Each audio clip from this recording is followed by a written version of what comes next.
Hi friends, எல்லாரும் எப்படி இருக்கீங்க? இன்றைக்கி நம்மளோட சேனலில் நம்ம வீட்டில் காலையில் இட்லியோ தோசையோ பண்ணுறதுக்கு திடீர்னு நம்ம வீட்டில் மாவு எதுவும் இல்லை அப்படின்னாலும் இந்த மாதிரி சூப்பராக தோசை பண்ணலாம். அது எப்படிங்கிறத அந்த வீடியோ ஃபுல்லாக இருக்குது, ஸ்கிப் பண்ணாமல் பாருங்கள். இட்லி மாவு இல்லாட்டியும் தோசை மாவு இல்லாட்டியும் இந்த ரேஷனில் வாங்கின துவரம்பருப்பு, இந்த புழுங்கல் அரிசி இருந்தாலே போதும், உங்கள் வீட்டில் அட்டகாசமான தோசை ரெடி.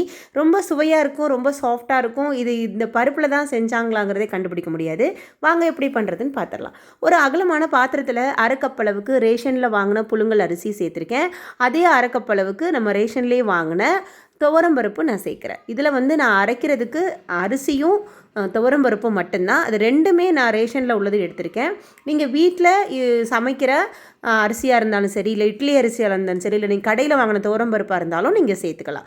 இப்போ இது ரெண்டையுமே, இந்த அரிசியையும் இந்த துவரம்பருப்பையும் தண்ணி ஊற்றி 2 தடவை நல்லா அலசிக்கலாம். அலசிட்டு அப்புறமா மறுபடியும் தண்ணி ஊற்றி ஒரு 3 மணி நேரம் நான் ஊற வைக்க போகிறேன்.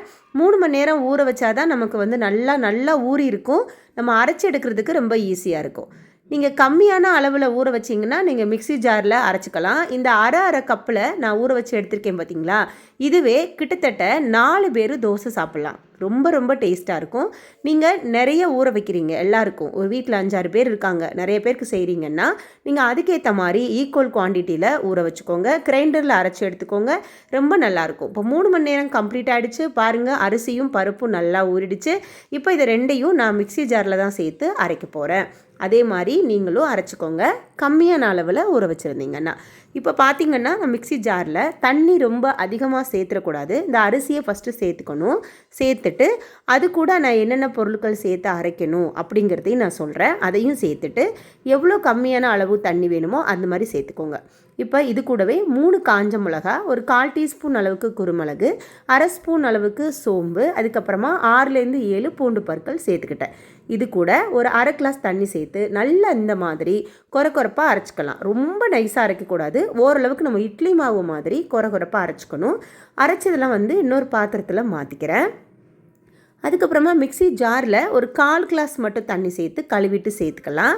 சேர்த்ததுக்கப்புறமா தேவையான அளவுக்கு உப்பு சேர்த்துக்கலாம், உங்களுக்கு விருப்பம் போல் சேர்த்துட்டு அது நல்லா கரண்டி வச்சு நல்லா கலந்து விட்டுக்கலாம். இப்போ நீங்கள் காலையில் உங்களுக்கு இதை நீங்கள் செய்யணும், உங்களுக்கு பிரேக்ஃபாஸ்ட்டுக்கு நீங்கள் காலையில் செய்யணும், வீட்டில் இட்லி மாவு தோசை மாவு எதுவும் இல்லை அப்படின்னா நீங்கள் ஒரு 6 மணிக்கு நீங்கள் எந்திரிச்சிங்கன்னா ஊற வச்சிட்டிங்கன்னா 7 to 8, இப்போ சப்போஸ் சீக்கிரமே நீங்கள் சமைக்கிறவங்க ஒரு 7 மணிக்கெலாம் டிஃபன் முடிக்கிறவங்களா இருந்துச்சுன்னா நீங்கள் ஒரு 4 மணிக்கெலாம் நீங்கள் ஊற வச்சுருங்க. அப்போ நீங்கள் அரைச்சி வச்சுட்டு 1 மணி நேரம் மட்டும் ரெஸ்ட்டில் விட்டால் போதும். ரொம்ப நேரம் புளிக்கலாம் வேண்டாம். 1 மணி நேரம் சென்று நீங்கள் ஊற்றுனீங்கன்னா சூப்பராக தோசை வரும். இப்போ நீங்கள் 8 மணிக்கு நீங்கள் மாவு அரைக்கிறீங்கன்னா 9 மணிக்கு எல்லாருக்கும் தோசை பண்ணி கொடுத்துடலாம், அவ்வளோதான். இப்போ 1 மணி நேரம் கம்ப்ளீட் ஆனதுக்கப்புறமா மாவு நம்ம திறந்து பார்த்தோன்னா கொஞ்சம் புளிச்செல்லாம் இருக்காது, கொஞ்சம் ஒரு மாதிரி லைட்டாக நமக்கு சாஃப்ட்னஸ் கிடைக்கும்.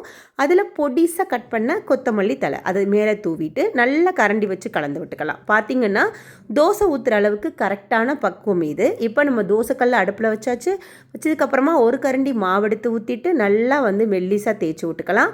அதுக்கப்புறமா அதுக்கு மேலே நல்லெண்ணெயோ இல்லை நீங்கள் நெய் சேர்த்து சாப்பிடுவீங்களோ, உங்களுக்கு என்ன விருப்பம் இருக்கோ அந்த எண்ணெய் நீங்கள் சேர்த்துக்கலாம். சேர்த்ததுக்கப்புறமா மேலே கொஞ்சம் நல்லா வேகட்டும். வெந்ததுக்கப்புறமா நம்ம திருப்பி விட்டுக்கலாம். இப்போ மேல் பாகமெல்லாம் வெந்துருச்சு. திருப்பி விட்டதுக்கப்புறமா அடியில் உள்ள பாகமும் வெந்துடும். 2 சைடும் வெந்ததுக்கப்புறமா நல்ல தோசை இந்த மாதிரி ஒரு கோல்டன் கலரில் வரும். ஏன்னா பருப்பு நல்லா ஒரு கலர் கொடுக்கும். நம்ம அது கூட வரமிளகாயும் சேர்த்து அரைச்சிருக்கோம் இல்லையா, அதனால் தோசை 2 சைடு வெந்ததுக்கப்புறம் எடுத்திங்கன்னா அவ்வளோ சாஃப்டாக இருக்கும். அவ்வளோ எவ்வளோ நேரம் ஆனாலும் டைம் எடுத்தாலும் காஞ்சு போகாது. அதே மாதிரி மிச்சம் இருக்க மாவையும் அந்த மாதிரி தோசைக்கல்லில் ஊற்றிட்டு நம்ம செஞ்சு எடுத்துக்கலாம். இப்போ நீங்கள் சாப்பிட்டுட்ருக்காங்கன்னா அவங்களுக்கு 2 தோசையாக சாப்பிட கொடுக்கறதுக்கு நல்லா சூடாக நீங்கள் பரிமாறினீங்கன்னா ரொம்ப விரும்பி சாப்பிடுவாங்க, நல்ல டேஸ்ட்டாக இருக்கும். இப்போ தட்டில் எடுத்து வச்சாச்சு. இது கூட கார சட்னி, தேங்காய் சட்னி, சாம்பார் எது சாப்பிட்டாலும் ரொம்ப நல்லாயிருக்கும். உங்கள் விருப்பம் போல் நீங்கள் சட்னி சாம்பார் பண்ணிக்கோங்க. தோசையை நம்ம எடுத்து கையில் பார்த்தோம் அப்படின்னா நல்ல பஞ்சு மாதிரி இருக்கும். இது துவரம்பருப்பு இல்லை ரேஷன் அரிசியிலோ இல்லை புழுங்கல் அரிசியிலோ செஞ்சதுன்னு யாரும் சொல்ல மாட்டாங்க.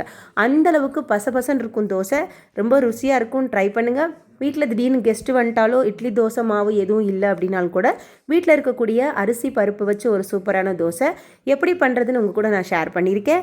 நீங்கள் மறக்காமல் ட்ரை பண்ணுங்கள். இந்த ரெசிபி பிடிச்சிருந்தா நம்ம சேனலை சப்ஸ்கிரைப் பண்ணி வச்சுக்கோங்க. உங்களோட வாட்ஸ்அப் ஃப்ரெண்ட்ஸ்க்கெலாம் ஷேர் பண்ணுங்கள். அவங்களையும் வீட்டில் செஞ்சு கொடுத்து அசத்த சொல்லுங்கள். விரும்பி சாப்பிடுவாங்க. லைக் பண்ணிக்கோங்க, கமெண்ட் பண்ணுங்கள். நெக்ஸ்ட் ரெசிபியில் மீட் பண்ணுறேன். ஓகே, பாய்.